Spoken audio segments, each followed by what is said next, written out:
एक अदावत की चिंगारी 4 जून को लोकसभा चुनाव के नतीजे आने के बाद उत्तर प्रदेश के अंदर जल उठी थी। लगातार तमाम न्यूज चैनल के माध्यम से उस पर पानी डालने का काम किया जा रहा था।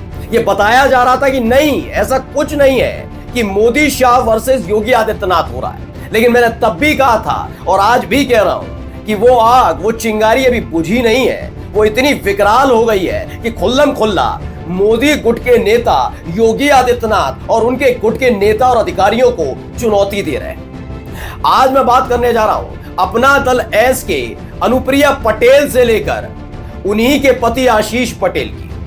दरअसल ये आग, ये चिंगारी तब जल उठी जब योगी आदित्यनाथ की करीबी माने जाने वाली पल्लवी पटेल ने अपने जीजा यानी कि आशीष पटेल के खिलाफ मोर्चा खोल दिया था। आरोप ये कि एचओडी की नियुक्ति में जमकर पैसा खाया गया, लूट खसोट मचाई गई है, जिसके बाद आशीष पटेल लगातार इस पर सफाई देते नजर आ रहे थे। लेकिन अब वो 4 कदम आगे बढ़ चुके हैं। योगी आदित्यनाथ के करीबी अधिकारियों को लपेटे में ले लिया है। एक तरफ एसटीएफ को चुनौती, दूसरी तरफ सूचना विभाग के बड़े अधिकारी शिशिर सिंह के खिलाफ खुल्लम खुल्ला मोर्चा खोला है। आज मैं दिखाने जा रहा हूं कि ये जो बगावत थी वो कितनी बड़ी हो चुकी है। नमस्कार, मैं हूं प्रज्वल गौतम और आप देख रहे हैं खबर चौक। ये सिर्फ ये मत समझिएगा कि पल्लवी पटेल ने कुछ कह दिया उसके आधार पर आशीष पटेल नाराज नहीं। आशीष पटेल इस बात को समझ गए कि ये किसके इशारे पर हो रहा है। दरअसल हुआ ये कि पल्लवी पटेल योगी आदित्यनाथ से मुलाकात करती है। उस समय एक खबर निकल कर आई थी कि पल्लवी पटेल ने योगी आदित्यनाथ से मुलाकात की। तब भी मैंने बताया था इसके 2 बड़े मायने थे। पहला ये कि पल्लवी पटेल जो है उन्होंने सिराथू से किसी और को नहीं बल्कि केशव प्रसाद मौर्य को हराया था 2022 में। खबर यह भी थी कि 2022 के उस चुनाव में सिराथू में साफ तौर पर सत्ता पक्ष के इशारे पर पल्लवी पटेल की मदद भी हुई थी, क्योंकि केशव प्रसाद मौर्य को साइडलाइन किया जाना था। ये खबर चर्चाओं में थी कि ऐसे ही डिप्टी सीएम नहीं आ रहे थे, उनके हार के पीछे उनकी ही पार्टी के नेताओं का हाथ था, यह दावा किया जा रहा था। अब वो खुल्लम खुल्ला सामने आ गया।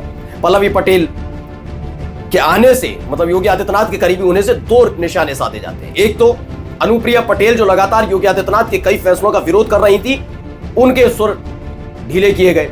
दूसरा यह कि केशव प्रसाद मौर्य जो उस समय बहुत लाइमलाइट में थे इस बात को लेकर कि वो सीएम बनने का सपना देख रहे थे मोदी शाह के इशारे पर, उसमें भी खेल हुआ। ये दोनों चीजें की गई। लेकिन पल्लवी पटेल ने इसी बीच योगी आदित्यनाथ की सरकार पर मोर्चा नहीं खोला है, ये ध्यान रखिएगा। आशीष पटेल पर हमला बोला। और अब देखिए आशीष पटेल ने सीधे सीधे शिशिर सिंह पर निशाना साधा। पहले सुनिए क्या कुछ कह रहे हैं। किसी विभाग, किसी सरकार में कोई मंत्री गलत काम नहीं किए, या तो गलत किया है या गलत नहीं किया है, तो स्पष्टीकरण देने की जिम्मेदारी किसकी होती है? राज्य के सूचना विभाग की। सूचना विभाग स्पष्टीकरण क्यों नहीं जारी कर रहा है? क्योंकि मिस्टर शिशिर सिंह चाहते हैं कि वो और मंत्रियों का मान मर्दन करके उन्हें आनंद आता है, पर मैं मान मर्दन से दबने वाला नहीं। कितने मंत्री रो रहे हैं, कभी उनके जाइए, सबके घर पे बैठिए, चाय पीजिए, अपना दर्द उड़ेल के रख देंगे, लेकिन उनकी कुछ मजबूरियां होंगी, बेचारे कुछ बोल नहीं रहे हैं। पर मेरी कौन सी मजबूरी है? मैं तो ठन गोपाल हूं, लेके चल दूंगा। मैं तो कह रहा हूं मुझे आज बर्खास्त कर दो। इस्तीफे का विकल्प भी तो। इस्तीफा डरपोक देते हैं, बर्खास्त करिए। अच्छा, इसमें महत्वपूर्ण बात क्या है? आशीष पटेल फिलहाल योगी आदित्यनाथ के कैबिनेट में मंत्री है। उनके बराबर में इस वीडियो में आप देख सकते हैं अनुप्रिया पटेल भी बैठी हुई है। अनुप्रिया पटेल लगातार मुस्कुरा रही है। दरअसल हुआ क्या, मैं आपको समझाता हूं। योगी आदित्यनाथ वर्सेस जो मोदी शाह वाला खेल उस समय हो रहा था, उसमें केशव प्रसाद मौर्य को सामने रखा था कि आपको मुख्यमंत्री बनाया जाएगा। उस समय चर्चाओं का बाजार गर्म था कि केशव मुख्यमंत्री बनेंगे, योगी आदित्यनाथ की कुर्सी जाएगी। वो बात अलग है कि आरएसएस ने हस्तक्षेप कर दिया। लेकिन उस बीच घटनाक्रम में कई नेताओं को का साथ केशव प्रसाद मौर्य को मिल गया था, जिसमें से एक ब्रजेश पाठक का भी मिला था। इसमें साथ देखने को मिला कि निषाद पार्टी के संजय निषाद भी आ गए थे, ओम प्रकाश राजभर भी आ गए थे केशव वाले खेमे में, और अनुप्रिया पटेल भी साथ खड़ी थी। यानी सारा खेल वहां दिल्ली में बैठकर मोदी जी के इशारे पर, शाह बाबू के इशारे पर हो रहा था, ये कहा जा रहा था। यहां अकेले पड़ गए थे योगी आदित्यनाथ। लेकिन इसी बीच योगी आदित्यनाथ को साथ मिला आरएसएस का। न केवल साथ मिला बल्कि 4 जून को 240 सीटों पर सिमटने वाली मोदी शाह की बीजेपी अब बैकफुट पर नजर आई। और यही एक वजह है कि इसमें डील हुई कि शांत रहा जाता है थोड़े दिन, तो सब शांत हुए। लेकिन ये खुल्लम खुल्ला क्लियर हो गया था कि आखिरकार योगी आदित्यनाथ के खेमे में कौन कौन से विधायक, कौन कौन से नेता हैं और कौन कौन इस समय मोदी शाह के खेमे में उत्तर प्रदेश में जमा हुआ है।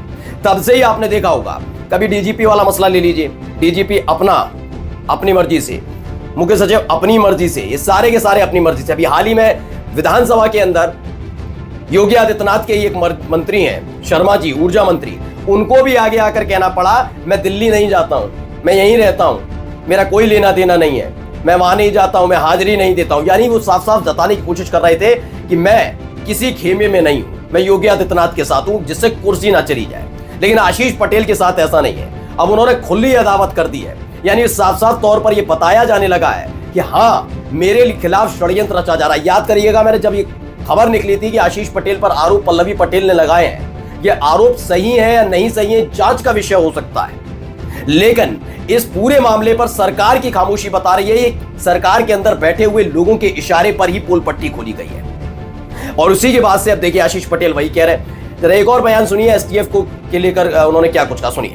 लेकिन मैं एसटीएफ को भी बता देना चाहता हूं, तुम्हारा नाम स्पेशल टास्क फोर्स है ना, तो मेरा नाम आशीष पटेल है।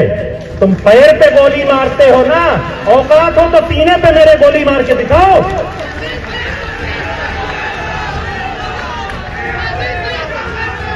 मुझे पता है आज के बाद से मेरे खिलाफ और षड्यंत्र होंगे, पर फिर से मैं आप सबसे पूछता हूं, मुझे डरना चाहिए या लड़ना चाहिए?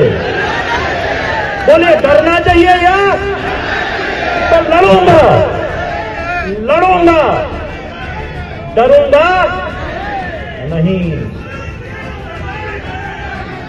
तो एसटीएफ को भी कह दिया। एसटीएफ क्यों कह रहा हूं मैं मेन, क्योंकि आपने एसटीएफ में भी हाल ही में एक विवाद भी देखा होगा कि एक लूट कांड होता है, उसमें जो मुख्यमंत्री के सजातीय थे, मतलब ठाकुर जाति से आने वाले, क्षत्रिय जाति से आने वाले जितने भी उसमें बदमाश थे, उनको एनकाउंटर के नाम पर या फिर सरेंडर के नाम पर गिरफ्तार कर लिया। लेकिन एक यादव लड़के का एनकाउंटर हुआ, उसकी जान चली गई, ठीक है।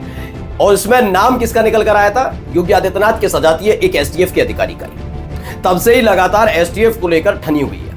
अब खुल्लम खुल्ला आशीष पटेल ने, यानी अनुप्रिया पटेल, मोदी सरकार में मंत्री अनुप्रिया पटेल के पति आशीष पटेल जो योगी सरकार में मंत्री हैं, उन्होंने एसटीएफ को भी चुनौती दे डाली कि पैर में गोली नहीं, छाती पर गोली मारी है। बगावत की जो चिंगारी 6, 7, 8 महीने से थमी हुई थी, वो फिर से जल उठी है। एक बार फिर से खेमेबंदी हो रही है। एक बार फिर से बताया जा रहा है कि योगी आदित्यनाथ के खिलाफ खड़े होने में उन्हें कोई गुरेज नहीं है। तभी तो आपने सुना ना, पहले क्या कहा उन्होंने, एक पत्रकार ने पूछ लिया कि आप इस्तीफा देंगे, तो कह मैं डरपोक देते हैं इस्तीफा, मुझे दम है तो बर्खास्त करिए। सोचिए, अच्छा बर्खास्त कौन करेगा? मुखिया होता है ना, जैसे अगर केंद्र में कोई मंत्री है, उसे बर्खास्तगी का आदेश कहां से आएगा? प्रधानमंत्री फैसला लेंगे। ऐसे ही राज्य में अगर किसी मंत्री को बर्खास्तगी का फैसला लेना होगा तो ये कोई और नहीं करेगा, ये उत्तर प्रदेश के मुख्यमंत्री यानी योगी आदित्यनाथ करेंगे। यानी ये चुनौती सिर्फ शिशिर सिंह एसटीएफ को नहीं है, बल्कि सीधे सीधे योगी आदित्यनाथ को चुनौती थी कि अगर इतना ही दिक्कत है तो बर्खास्त करके दिखाइए। जो बात अभी तक पर्दे के पीछे हुआ करती थी, वो पर्दे के सामने आकर खुल्लम खुल्ला की जा रही है। आशीष पटेल की ये अदावत बता रही है कि आने वाले दिनों में बड़ा एक सियासी भूकंप और भूचाल न केवल एनडीए में बल्कि भारतीय जनता पार्टी के अंदर भी आने जा रहा है। और इसकी शुरुआत इस नए साल के आशीष पटेल के इस ताजा तरीन बयान के साथ हो गई है।